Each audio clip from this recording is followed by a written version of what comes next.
Hello, I'm Aziel, and today let's talk about the old world. Actually, let's talk about Games Workshop's marketing as well and other issues. Now, see, I was thinking about the old world and the legacy armies lately, which is kind of cool because I think they will get their own book, much like the Exemplary Battles book.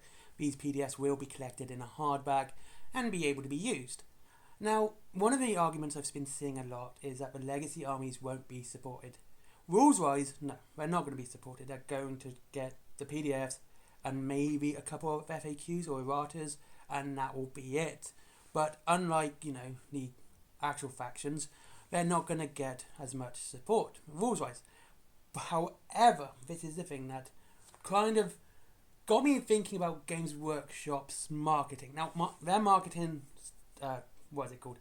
Their marketing at the moment, their marketing strategy, I should say, is pretty much FOMO, hype, and grab it while you can. Well, see, that's a bit weird. As you can see, almost any good big new release gets sold out quite quickly. The new rulebook is gone. The Forces of Fantasies book's gone. The Bretonia book's gone. I only managed to get the Ravening Horde book today. I'll order it anyway. Which just shows you that they don't understand how big these things are and how much people want them. We have seen this countless times, and they really rely on this. Oh, you've got to buy it while you can, and it'll be out of stock. It'll be temporarily out of stock, and or gone completely. We've seen books go, to, limited only for no reason. The Exemplary Battles book went that way, and I don't understand why. Because you would need that book to play with Fulgrim, pun intended. And so this is what we see a lot.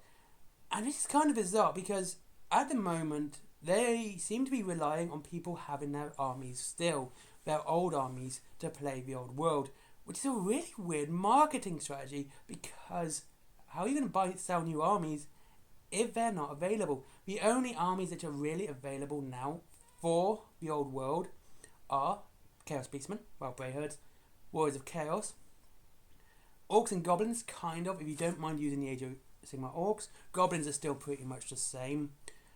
And, of course, Bretonia, Tomb Kings. So, but basically, straight away, all the evil factions you can get a decent army for now. However, the good factions are, you've got the Empire, Bretonia, Dwarves, Wood Elves, High Elves. Now, Dwarves, there are plenty of models on the Games Workshop website for Dwarves. And they're not even being put over to the Old World section at the moment. Again, this is kind of weird that if you want to collect a Dwarf army, and you can, because these are the old fantasy armies, these aren't the new, Dwarfs, Fire Slayers, or, the ones with the air balloons. These are the old proper Dwarfs, the Iron Drakes, the Rune Lords, stuff like that, the Gyro Bomber. That's available. That stuff's available right now, but it's not on the Old World section as of making this video. However, and that's just weird. Empire, unless you want to use the Age of Sigmar stuff, which, it's kind of balmy, but some of it I don't think would fit in the Old World. I wouldn't stop you. I think if you're going to use the Age of Sigmar, Cities of Sigmar, Empire stuff, go fill your boots. It'll be great. There are some models there, like the Griffin and, stuff like that. And it'll be interesting to see how Magic's done with the Empire, given that, there isn't no college of Magic. So it'll be interesting to see how Empire does Magic now. But High Elves and Wood Elves aren't available. Most of them got cancelled. They got completely removed until the Old World came back. Again, this is really weird. I mean, the old High Elf stuff went pretty quick. I did do a video on how to make an army pretty cheap using them when they were available, and then they got removed. Again, this is kind of weird that they could have kept them up there, had people buying these in preparation for the Old World. People knew it was coming. Games Workshop was coming, but they removed the models. Maybe they want people to focus on Bretonia and Tomb Kings, which again is completely balmy in my opinion, because the time period and the story is the three emperors, I should say, which is cool. I like the idea. I like the fact that it's narrowed down to a period of time. There's more scope for battles, more scope for stories. It can be more focused. This is nothing bad. I have no issues with this, and again, it can expand into the War of Chaos. But if you want to collect Wood Elves or High Elves, unless you go third party or Mantic or someone else, you're plumb out of luck. They're gone. The only real Wood Elf stuff are Dryads and that section. High elves are pretty much gone. And so there you go. So they have really sort of kind of removed so much of the game prior to its release, which they could have maintained within the actual game itself. Now, this is where the really weird bit comes in. The legacy armies. Now, I've seen a lot of people complaining that legacy is not going to be supported. I've said that.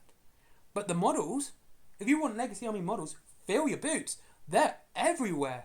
All of them, except Chaos Dwarves, are really supported. They're heavily supported, model-wise.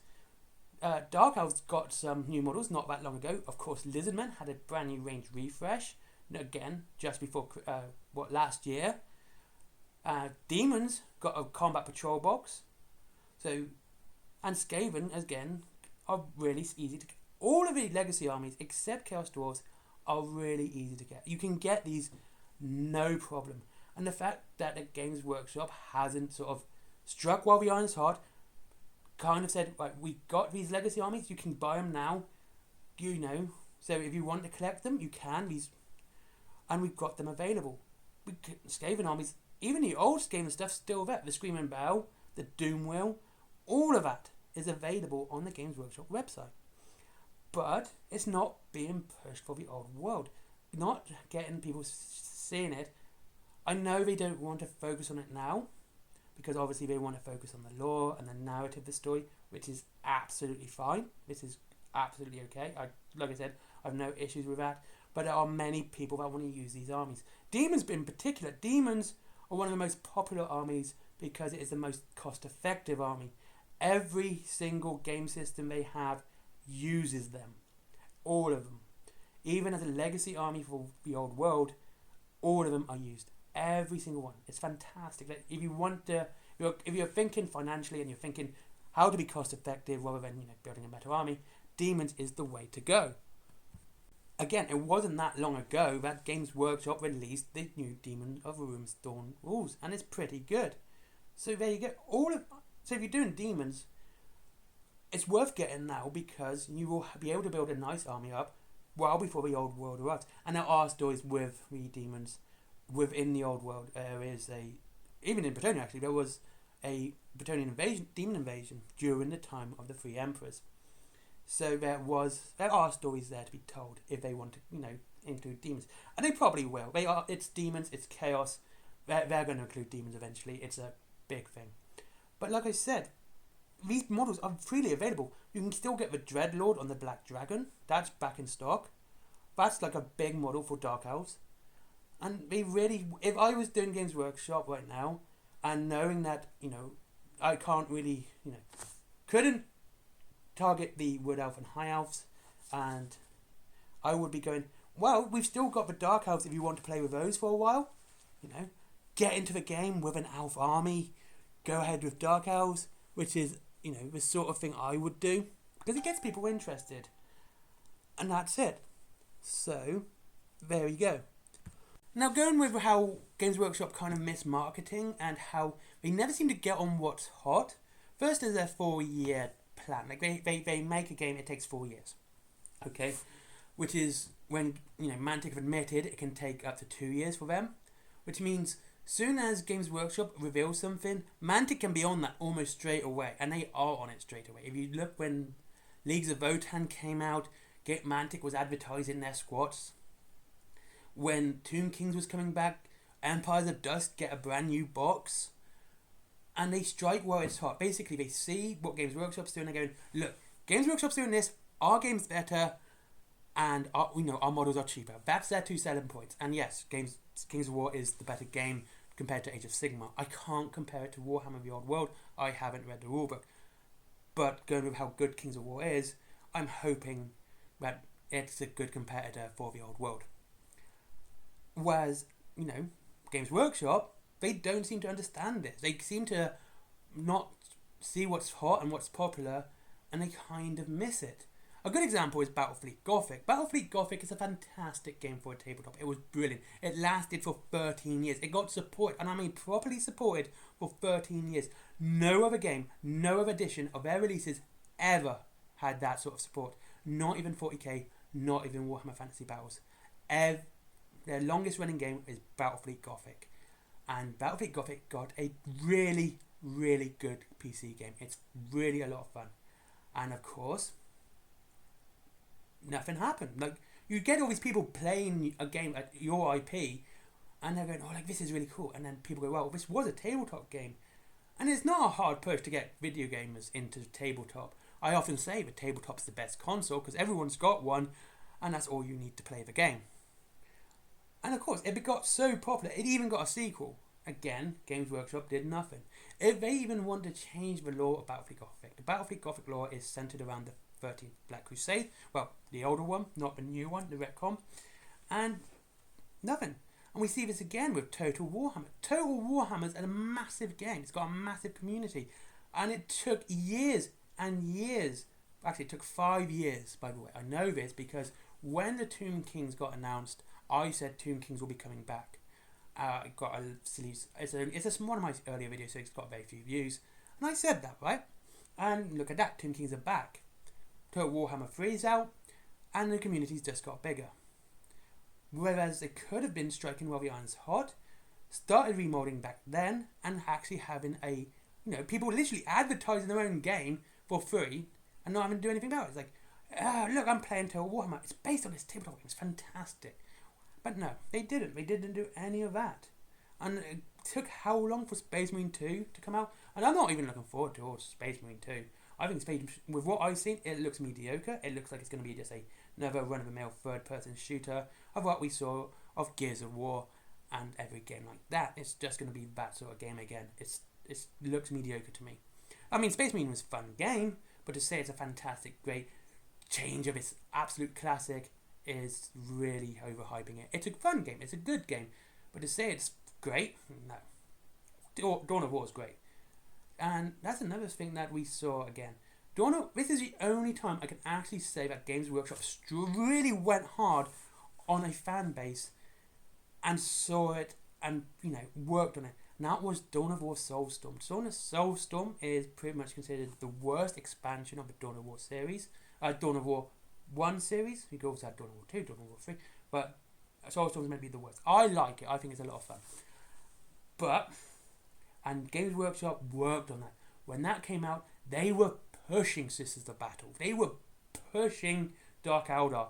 They really went hard on, using Soulstorm to market their game. And they seem to have lost that. They seem to have lost this ability to use things like Space Marine 2 to market their game for them. They seem to... Because the only thing that's really come out of Space Marine 2 is a small box with Titus. And it's, it's a Primaris Titus as well. And that's it. And like I said, Games Workshop stuff's Barmy, where they could be pushing the legacy armies right now, pushing them hard to get people playing the game, getting people interested in, look, we don't have this many armies at the moment, but if you look into our website, you can see there are many models which you can use for the old world. But that's it. Anyway, thank you very much for watching. I hope you enjoyed this video. As always, I like seeing your comments down below. I think it's fun. I think it's great to see you guys talking and conversing.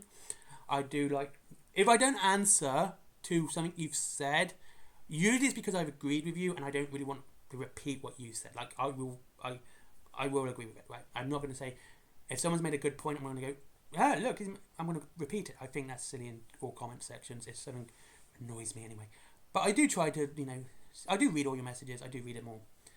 I always try to leave a heart at least and a like on yours, and that's it. Anyway, links to below for Wayland Games if you wish to save money on your Warhammer. For Ben and Planet for comics, there's my comic if you like Lovecraftian monsters, werewolves, cyborg werewolves, and Little Red Riding Hood going ham with an axe. There's also my other one, which is a bit more horror based. There is also my merchandise as well, as always. There's Twitter, which I never use, so click on that. And you could be one of the few people that follow me and never see me come up. Like, it's going to be the best Twitter account ever that just never says anything. Anyway, thank you very much for watching. I hope you have a good day and I'll see you again soon. Bye-bye.